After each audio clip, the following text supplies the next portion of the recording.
You know, the United States of America was the greatest country before Trump, and it's the greatest country now after Trump. The white supremacists want to go back. They want to go back to the days when it was legal to own slaves. You are about to be entertained by the ape, the young man who has become a legend in his own time. You want answers? I want the truth. You can't handle the truth. You can't handle the truth. And if you can't handle the truth, you on the wrong show. What's up, everybody? Welcome. It's the Ron Kelly Talk Radio program. It's March 19th, 2026, and we are creeping, literally creeping toward summer. Just want to be able to woosah. I'll look with my glasses. Let me see. Do I look smarter now? I'm already smart. Anyway, everybody, welcome. It's the Ron Kelly Talk Radio program, broadcasting live, Facebook, YouTube, LinkedIn, blogtalkradio.com, WBOK 1230 AM, all over the darn place. So welcome, everybody, and thank you so much for joining me on a. Thanks so much for joining me on a Thursday. Once again, it's the 19th of March 2026, and man, there's so much going on. Oh my goodness gracious alive. Got a lot to talk about tonight. Anthony Eboney Davis will be here. Anthony Eboney Davis, the former First Ward Councilman of the great city of Paterson, New Jersey, who I have a long association with this brother, and he's going to come on in a little while and talk about his book. It's called Politics, Divorce, and Prison. So this should be a very, very interesting interview. So the author of Politics, Divorce, and Prison, Anthony Eboney Davis, former First Ward Council member of the great city of Paterson, New Jersey, will be here a little bit later on in the next break of the Ron Kelly Talk Radio program. So welcome. It's great to be here. Thank you, Jesus. Still healthy and alive, and everything is going good. And Lamont Gates, I saw Lamont Gates with a picture of a cat. Lamont Gates is like the ultimate cat lover, Lamont Gates, who has a program on YouTube. I'll tell you about that a little bit later on in the program. But yeah, but Anthony Eboney Davis will be here, and he's going to be talking candidly about his journey going from council member to prison, divorce and prison, and all the things that he's gone through, and he had the courage to write a book about it. So we'll be talking to Anthony Eboney Davis a little bit later on in the program, on the Ron Kelly Talk Radio program. Shout out to my good friends at America and Porterfield Transportation. 80 years, America and Porterfield Transportation is providing safe and reliable transportation to and from your destinations for 46 years now. So shout out to them, America and Porterfield Transportation. We'll talk about them a little bit later on in the program, the Ron Kelly Talk Radio show. So wow. So Black History Month is over, right? You know, and black folks, and let me tell you something, I love my black folks, don't get me wrong. I love my black folks, but y'all, I mean, we did these awards, I'm just so tired of these award ceremonies. You know, and I've gotten a lot of awards from my talk radio program. I got a proclamation from the city of Paterson, from the Board of Commissioners, the County of Passaic. I've got so many awards for the Ron Kelly Talk Radio program. I got an award from Marty Barnes, when Marty Barnes was amazing. That's how far the Ron Kelly show goes back.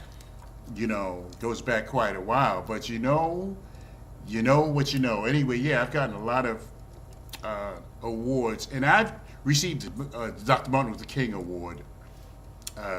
They had something going on at the Fiesta. I think it's in Woodridge, New Jersey, the Fiesta, years ago, when I was awarded the Martin Luther King Jr. Award. Now, I did not deserve a Martin Luther King Jr. Award, ladies and gentlemen. Let me tell you, I didn't deserve, because anything is associated with Martin Luther King, I mean, you got to be on your business. And I got an award, the Martin Luther King Jr. Award. I forget who was hosting the program, but yeah. the Martin Luther King Jr. Award. And we are so giving out awards to each other. Black folks, that's the one thing we do pretty well. Give each other awards for nothing. Okay? Because, you don't win the Super Bowl for trying. You win the Super Bowl, you get a trophy for winning. You don't get a trophy for trying. And we give ourselves these awards. We have these big banquets, these award ceremonies every so often. Then you look around in the black community and you be like, why did you get an award? Why would you get an award? And I've got a whole bunch. I got a closet full of stuff. I'd have to dedicate a whole wall to hanging on everything up that I have won over the years of broadcasting the Ron Kelly Talk Radio Show. The proudest one, like I said, was the proclamation from the great city of Paterson, New Jersey, that I received in 2004. When whoever's on the council right now, they weren't anywhere near City Hall back at that time. It was Councilwoman Vera Ames and some of the other people, Vera Ames Garnes now, and some of the other people, Kenneth, I forget, the people who were there. But none of the people that are there now was there when I got my award. And we giving out these awards, I'm like, I got a problem with that because nothing is getting accomplished in the black community. And we constantly giving each other awards, patting each other on the back. And nobody in the community is not changing. The community is not changing. And yet people are getting these awards left and right, award for this, award for that. And then I'm looking around, I'm like, whoa, wait a minute, what happened? What is the difference? What difference have you made? What tangible, visible, touchable difference have you made in the black community? And more often than not, none. None. But we have these big banquets and we get all dressed up and, and pictures and pictures and picture after picture after picture on Facebook and LinkedIn and whatever. And you didn't do nothing. But you got an award for nothing. For absolutely nothing. And I'm like, it's just, you say what you want to say about me. But some awards I did not accept. There were awards that I was, I wasn't at the actual thing because I didn't think that, that I deserved it. Because you shouldn't get an award for effort. You should get an award for results, not for effort. So that was my thing with that. And it's always around Black History Month, And Black History Month I think Black History Month has ran its course. What's the purpose of Black History Month? What is the purpose? What does Black History Month even mean anymore? What does it mean? Every February, the shortest month of the year, except for leap year when there's a February 29th. And what is the purpose?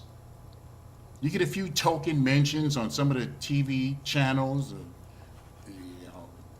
some of the TV One and ABC, NBC, CBS. You get these token mentions and you may get a piece of the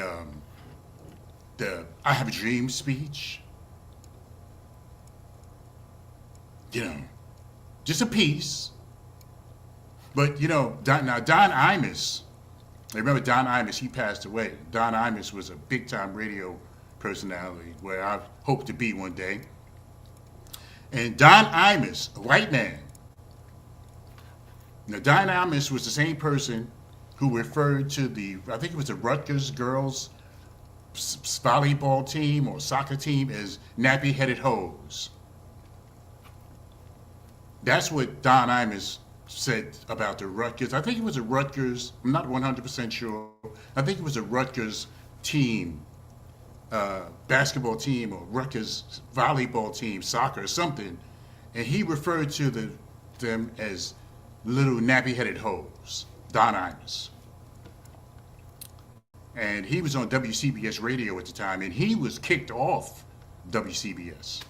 Reverend Al and some of the other folks, so-called leaders of the black community, came out and rallied for him to get fired, and he did get fired from WCBS. But then he got picked up by somebody else.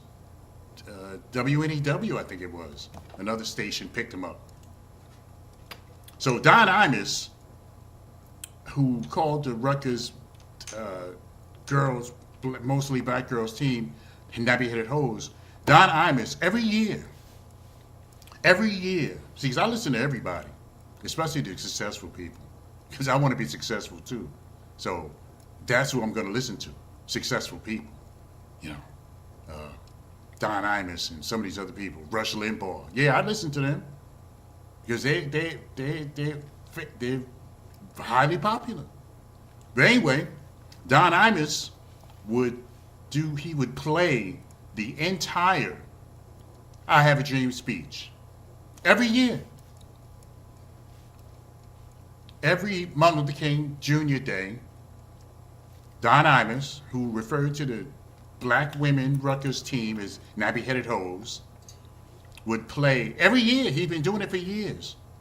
He would play the whole speech. I'm not sure how long it was, 20 minutes, half an hour. And Don Imus, who everybody thought was a racist, would play the whole speech, the entire I Have a Dream speech, March on Washington, Dr. Martin Luther King Jr., the great Dr. Martin Luther King Jr. And he would play that speech in its entirety every year. None of the black stations did that. None of the R&B stations did that. None of them. And he didn't just start doing it like after he called the nappy-headed hoes. He had been doing that for years. Every year, he would play the whole Martin Luther King Jr. I Have a Dream speech, the whole thing. None of the black stations did that. None of the stations that Reverend Al Sharpton was on did that. Steve Harvey, D.L. Hughley, and all these other people. When Tom Joyner was on before he retired, he's in a wheelchair now, they didn't play it. But Don Imus, nappy-headed hose, thought to be a racist, everybody thought he was the scum of the earth, every year would play Dr. Martin Luther King Jr., I Have a Dream speech. So, so as each Black History Month comes and goes, me personally, I'm like, for what? Why do we even celebrate Black History Month? Only a month? Yeah? Only 4 weeks we celebrate Black History? What about the other 11 months? Why don't we celebrate Black History Month all year round? Black History Month has become people just yawn as it passes by lately with Black History Month. I mean, nobody cares. Most people don't even realize it until somebody tells them. Most black people don't realize it until somebody tells them it's Black History Month. What's the purpose? What's the significance of Black History Month? I need somebody to tell me, because the way when I look at Black History Month, I'm like, what? What do we get out of it, Black History Month? What do we get out of Black History Month?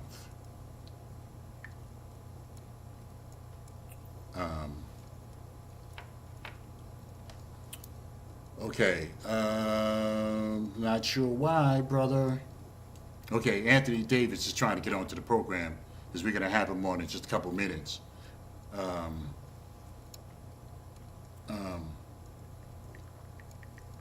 Yeah, so what's the whole... And, and again, I'm a proud black man. I love my people.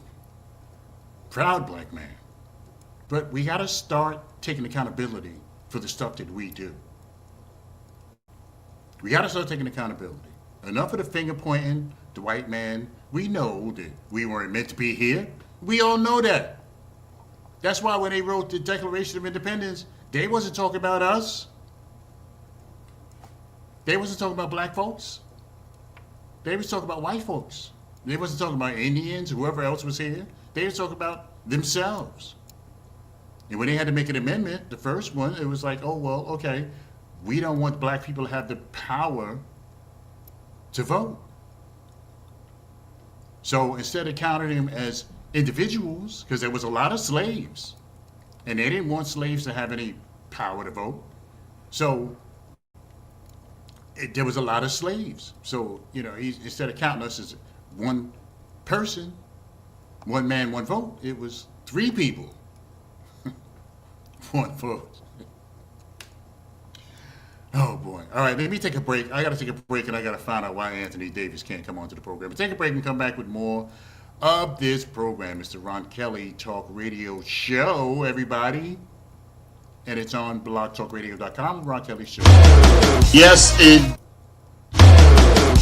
indeed, I am the man. What a news cycle this is. This guy has got to go. Trump has got to go. George Floyd snuffed out by this police officer who's supposed to be serving and protecting people. It's the Ron Kelly Show.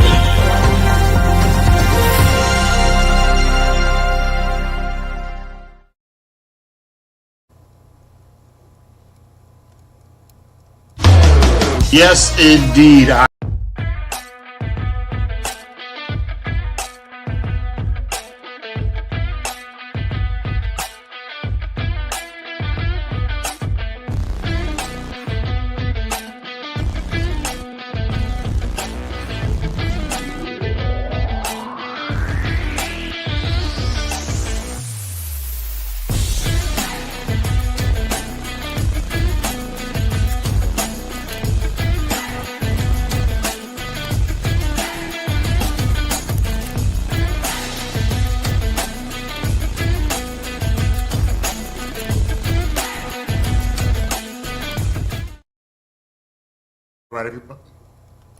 All right, everybody, we are back. It's the Ron Kelly Talk Radio program.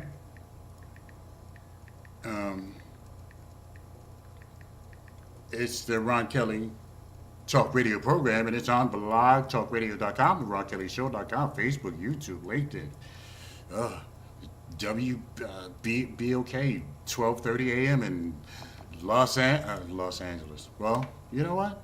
One day we will be. Anyway, thank you so much, everybody, for joining me here on the Ron Kelly Talk Radio experience. It's about 18 and a half minutes past the hour. We're trying to get things straight with Anthony Davis.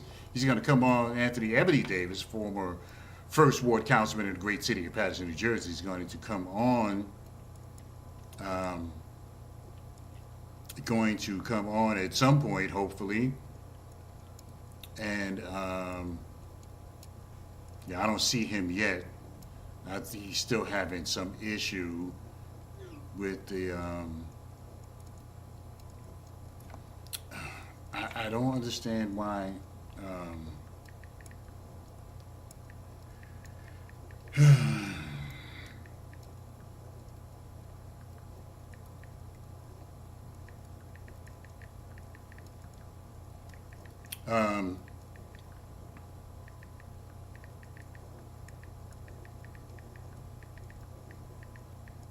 okay.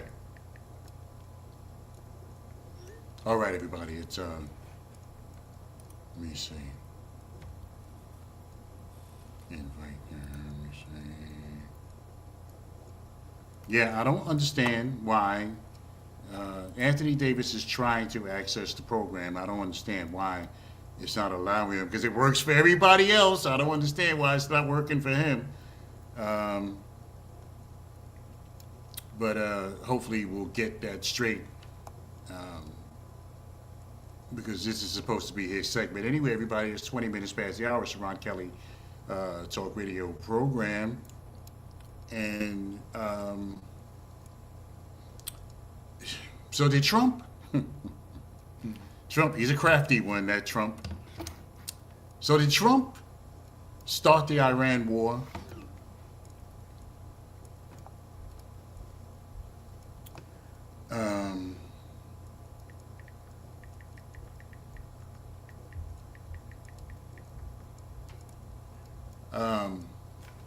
Okay, you know what? Let me take a quick break. We can talk about Trump when I come back. Take a quick break, come back with more. It's the Ron Kelly Talk Radio Show.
He always.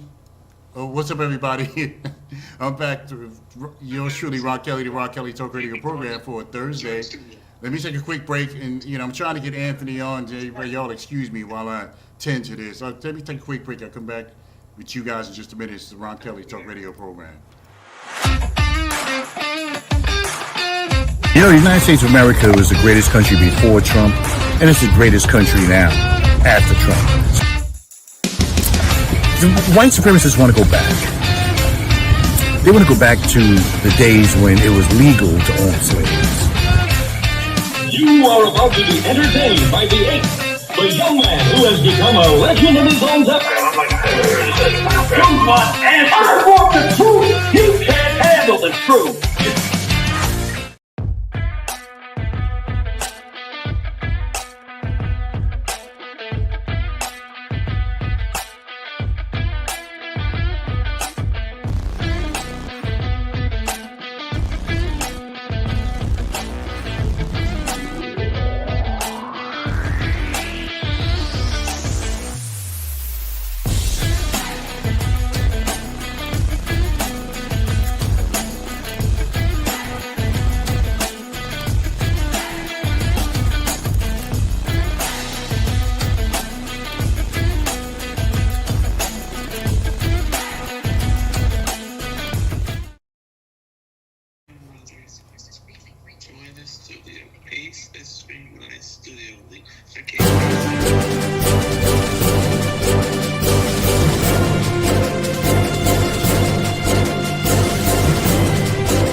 the first time. What's up? I got you. What's okay? What's up, everybody? Yours truly, Ron Kelly, the Ron Kelly Talk Radio program. It's Thursday. It's March 19th already, 2026. Man, time is just flying by. The summer will be here before you know it. We'll be on the beach chilling like Bob Dylan in just a couple of months. I'm still trying to work with Anthony Davis to get him on the program. Yeah, I tried it and it worked, Anthony, so I don't know what's going on your end. I'm working on it. Okay, all right, brother. Yeah, I tried it and it's working, so I don't know. Okay, now it says Ebony Davis. Okay, there you go. Finally. Jesus, Lord have mercy. You know what? I said a little prayer and let me hang up from Anthony because I said a little prayer and it's dark, man. What's going on? Where you at? The nightclub or something? Yeah, well, you know. Yeah, it is super dark where you. Oh, you're in the car. Oh, okay. All right, bro. All right, everybody. Anthony Ebony Davis is here. I said a little bit about him earlier in the program, the Ron Kelly Talk Radio Show. Before we get to that, I got to shout out to my people, one of my sponsors, or sponsor in part anyway, American Porterfield Transportation. Don't you know, since 1980, American Porterfield Transportation is providing safe, reliable transportation to and from your destination. I mean, they do everything. Private school, transportation, school district, casino trips, family reunions, you name it, American Porterfield can handle it. So you give them a call, 908-753-6423, 908-753-6423. The Ron Kelly Show is sponsored in part by American Porterfield Transportation, your source for reliable and safe transportation to and from your destination at 27 minutes past the hour. So we got Anthony Davis here, Anthony Ebony Davis, I should say, who has authored a book, autobiography, I guess you could say. It's called Politics, Divorce, and Prison. So Anthony Davis, welcome to the program. Okay, he's got a copy there. We'll let you know. At the end of the program, I'll let you guys know how to access how you get his book, Amazon or whatever. So Anthony, welcome to the program, man. Long time no see, brother. How you been? Yes, sir. I've been great, and thank you. You're right. Long time no see. Yeah. Because Anthony and I, as I said to you guys earlier in the program, Anthony and I go back to when he was the councilman in the great city of Patterson, New Jersey. I think you were running. You were running. You hadn't even won yet. You were running.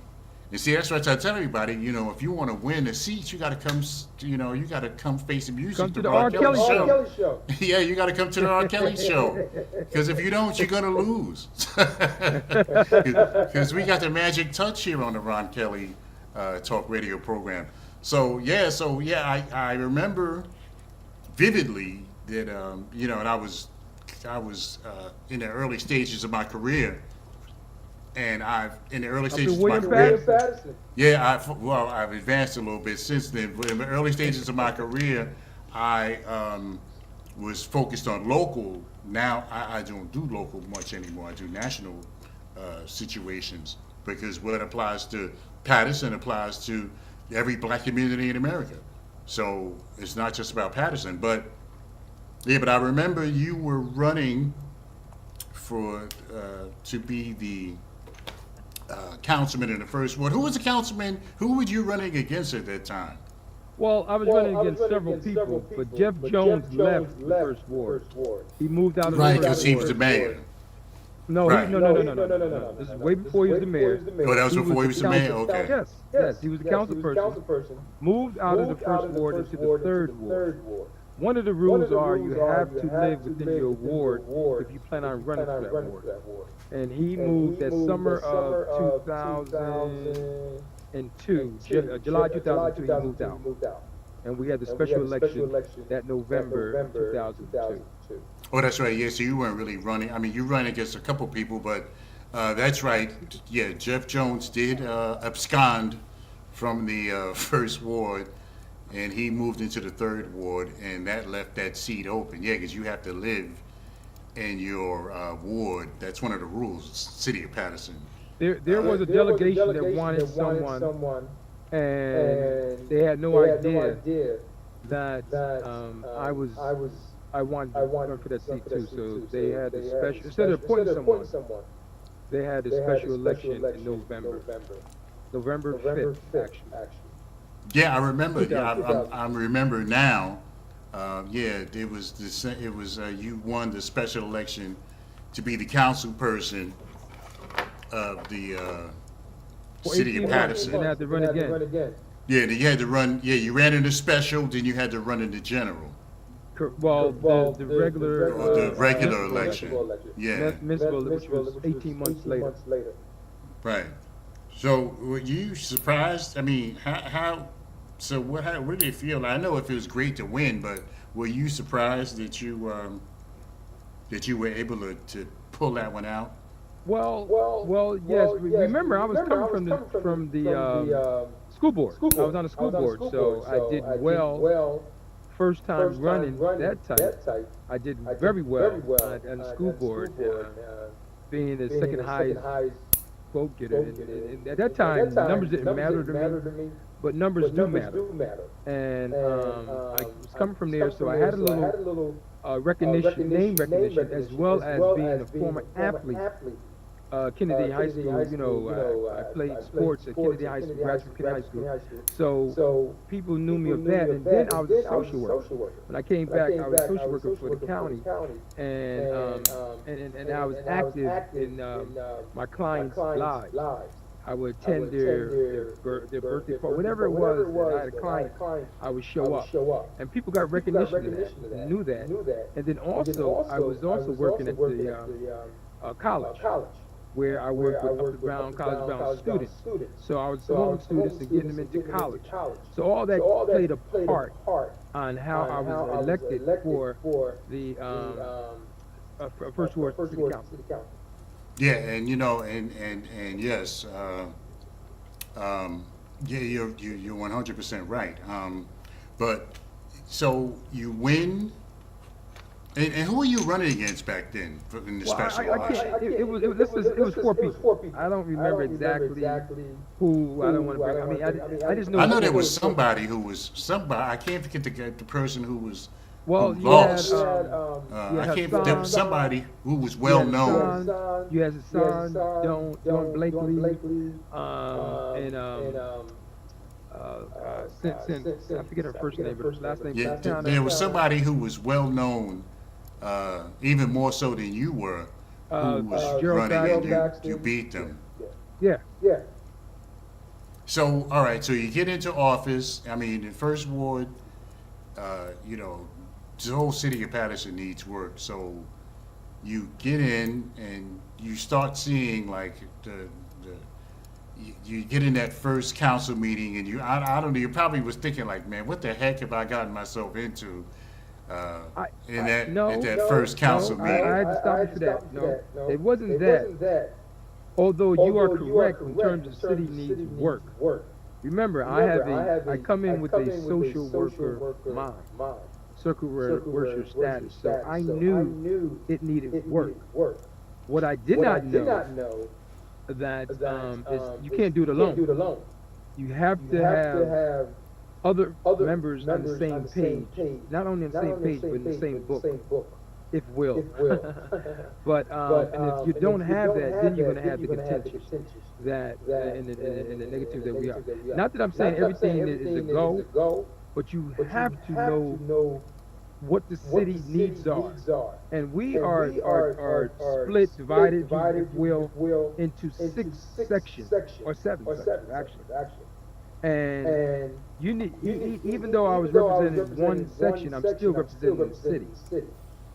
So that needs to be handled. At the time that I was on with a group of people who knew their role and understood their role. So we worked, not saying 100% all the time together, but we worked together. And I was happy for that. I learned things because I didn't, like I said, I came there, social work mind, I didn't know everything. I don't know what city need or can do, or what you can do as a council person, or what you can advocate for. So everybody, in case you don't know, I'm talking to Anthony Eboney Davis, the former First Ward councilman. Many of you probably are familiar with him. Former First Ward councilman in the great city of Paterson, New Jersey, and author of Politics, Divorce, and Prison. Oh my. Anyway, so all right. So yeah, because you get it. Because I know, with people who run for political office, especially when you have to work with a group of other people to get any success. I know. I guess you kind of have you don't know how rough and tumble it is, until you actually get there, because there's a lot of back scratching. I mean, not saying anybody's doing anything wrong, but there is some, because you got to get a majority of those folks to go along with whatever it is that you want to do. So you got to, you got to get it. Yeah, you got to get a majority. You have to get a majority in order to get anything passed. Is that right? The magic number is 5. Right. So you had to get 4 other people besides yourself to go along with you. Correct. Yeah. So there's probably a little back scratching, a little. Not saying that anybody's doing anything wrong, but sometimes you gotta,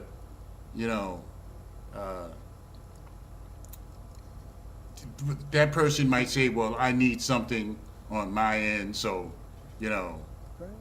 I need this, I need your support on this, and you say you need, kind of quid pro quo, kind of a little bit, with the people, that you had to work with, because in order to get their support, a lot of times you had to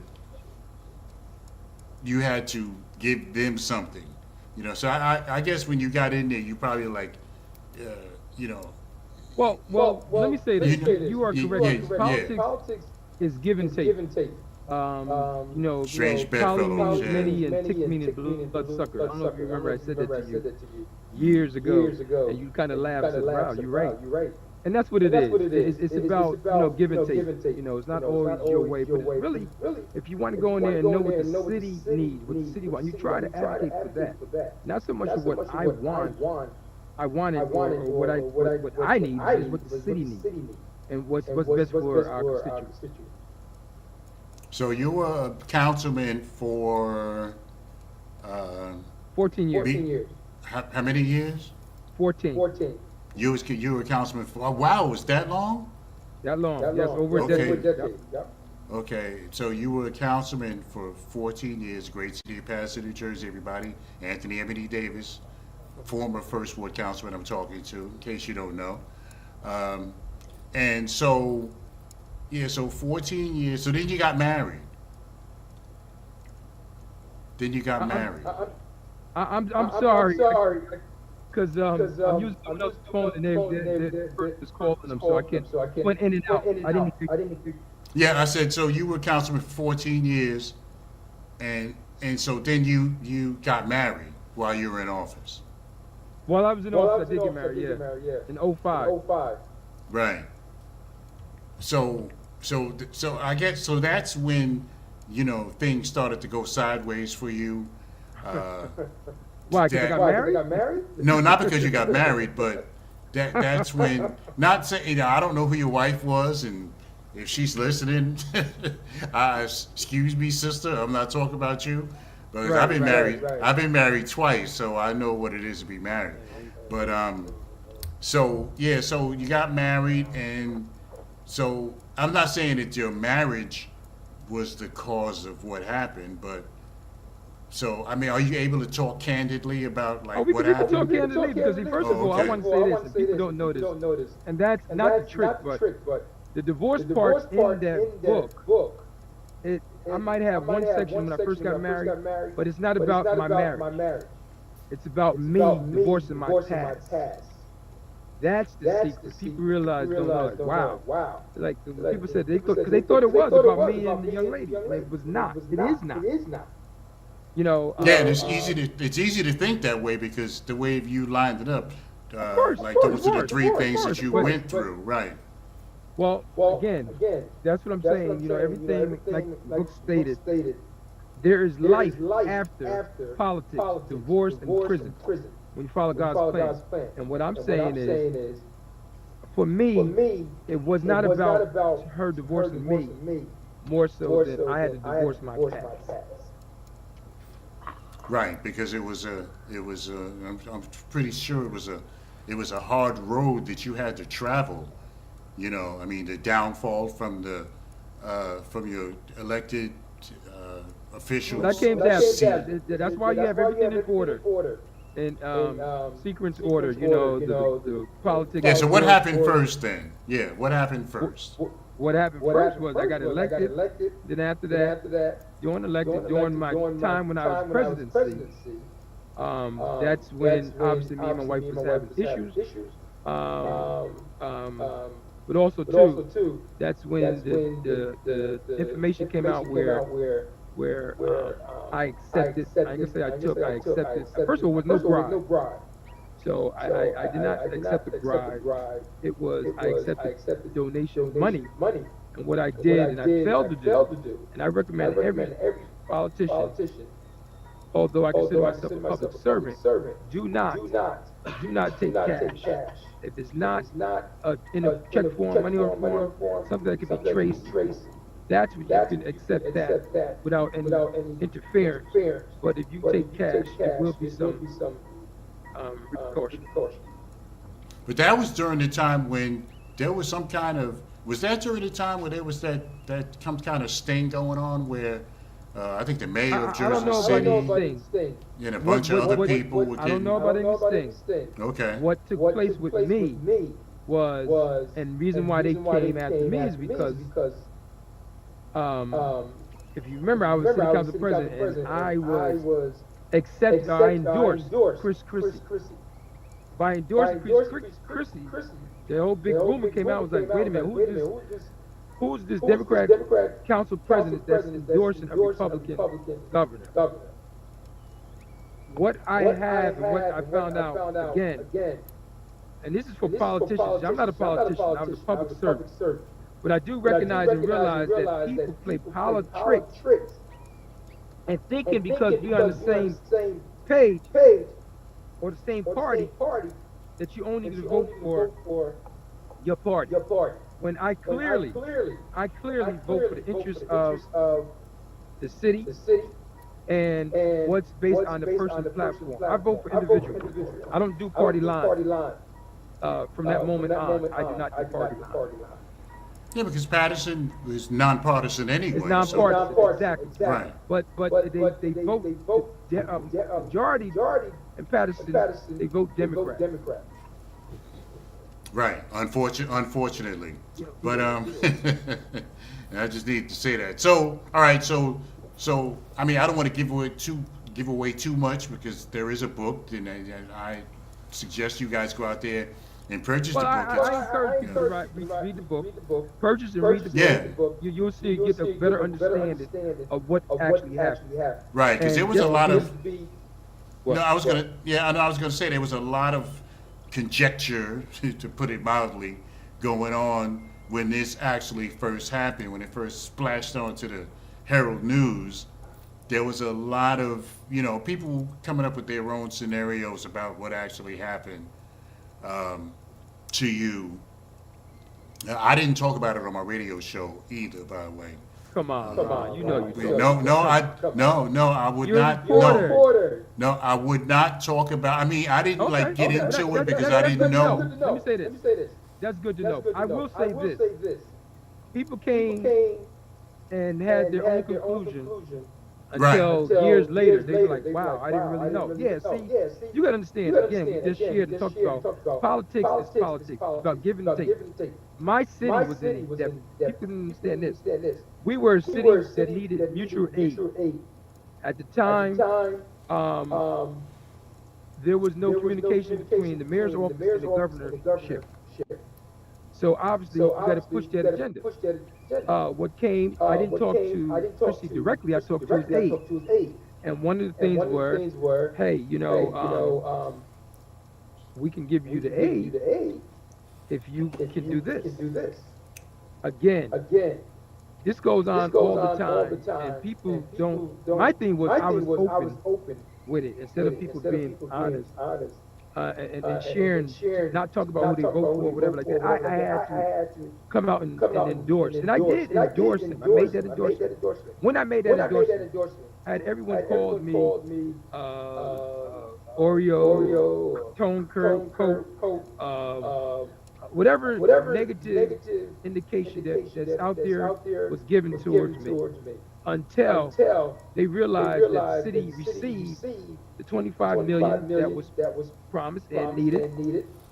Recreation got fully funded, and there was 200 youth that got jobs at city. So therefore, again, my job was completed and done. Did I have to suffer the consequences? Okay. Will I do it again? Yes. I will do it again to make sure. Okay, so somebody came to you, in other words, somebody came to you and said, hey, we'll give you this if you do that. I mean, is that how it went down? What? No, not me per se. Please, nothing. I got nothing out of this, other than the fact that my city, I represented the city of Patterson. Patterson received the $25 million that it was the mutual aid that was going to be cut. Then that if it had been cut, we'd have been scrambling for taxes going up more than it did, on and so forth, whatever. So everything was that of the city. Was that distressed cities aid? Was that what? Yes, it was. It's called mutual aid that we were not receiving. Right. So all right. So to walk me through like what happened. Walk me through. I just walked you through what happened. And my thing is again, and yes, I am promoting my book. Not just for me, because obviously. Yeah, I was just saying that, not to give away too much. Yeah, I was just saying. Well, I just gave because more than I should. Well, I'll tell you what the newspaper said about you.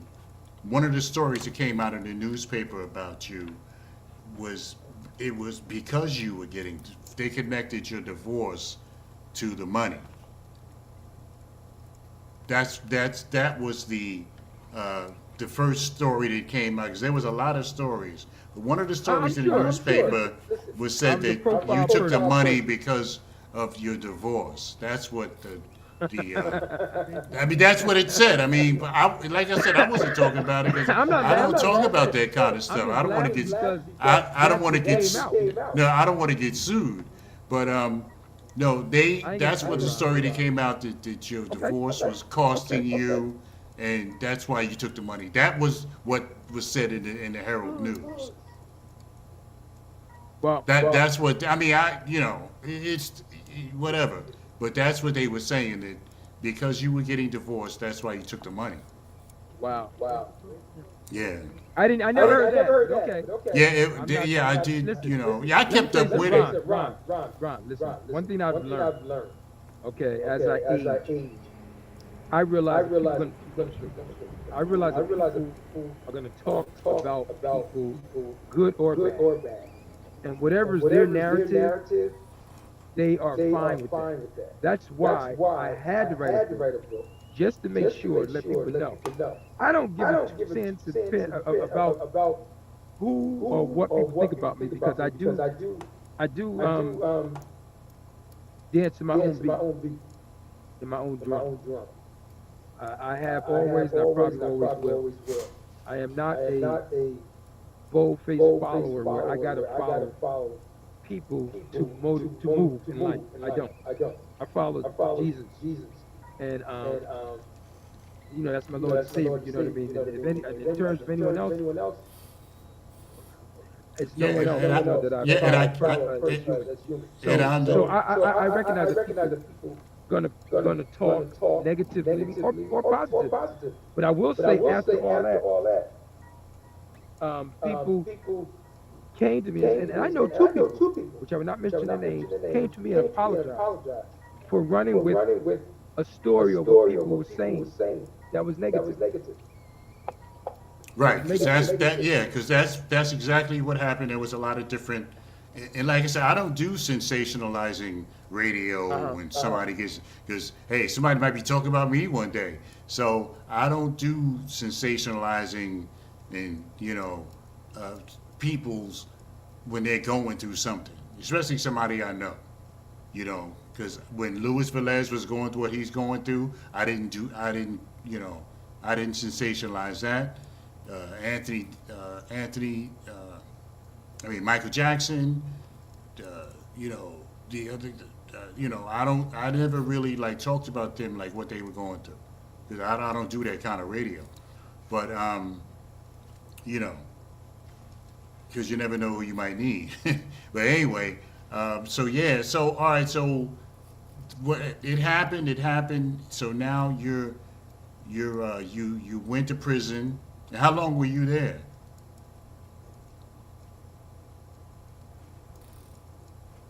Oh, I lost him. Anthony Davis, everybody. I don't know. I must have got disconnected somehow. Or he didn't like my questions. But anyway, okay, he's here, but I don't know what happened. Okay, yeah. All right, take a break. Come back with more. Ron Kelly. Yes, indeed, I am the man. What a news cycle this is. This guy has got to go. Trump has got to go. George Floyd snuffed out by this police officer who's supposed to be serving and protecting people. It's the Ron Kelly Show.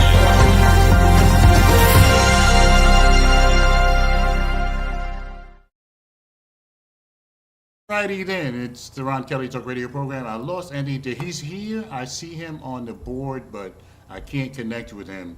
So no, he didn't hang up on me.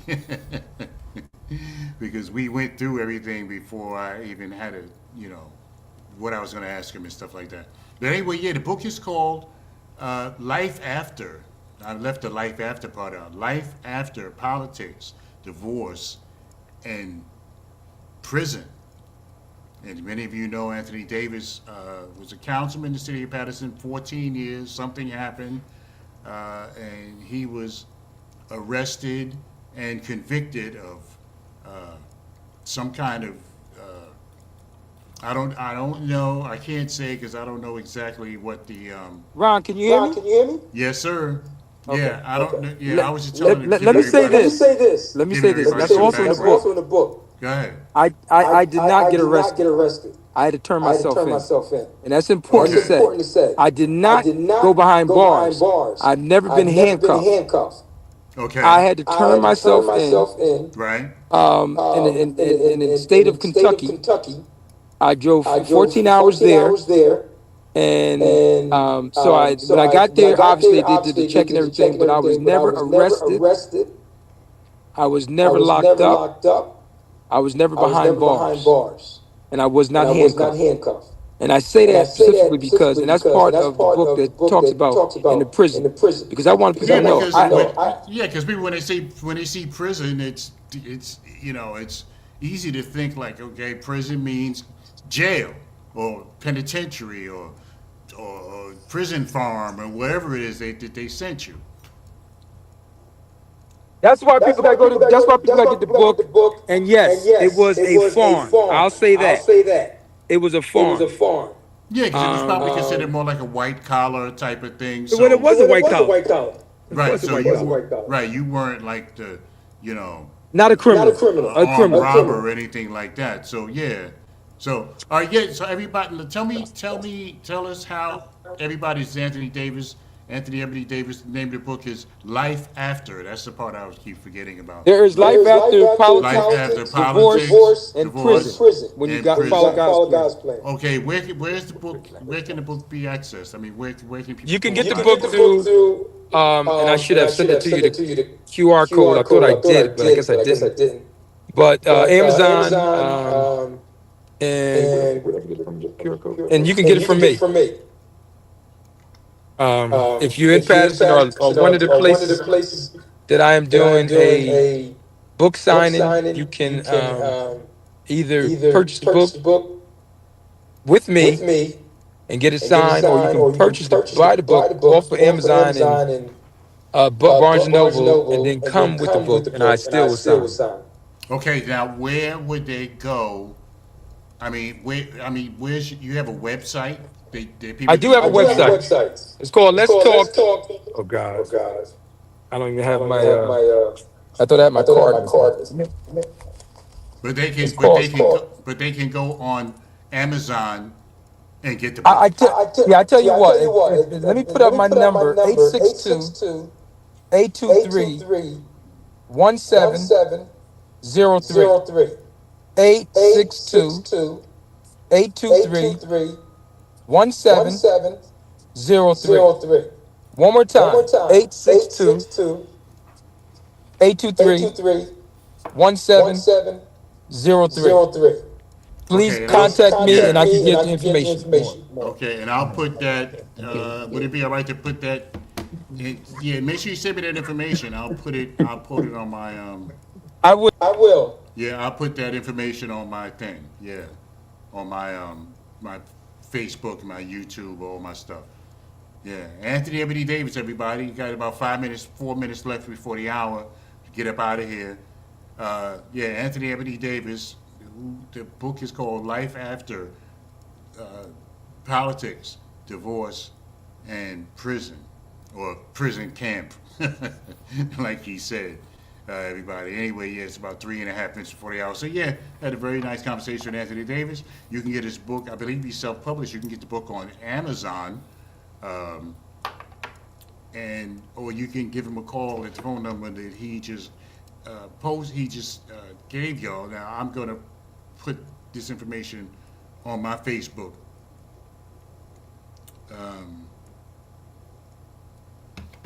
Yeah. So yeah.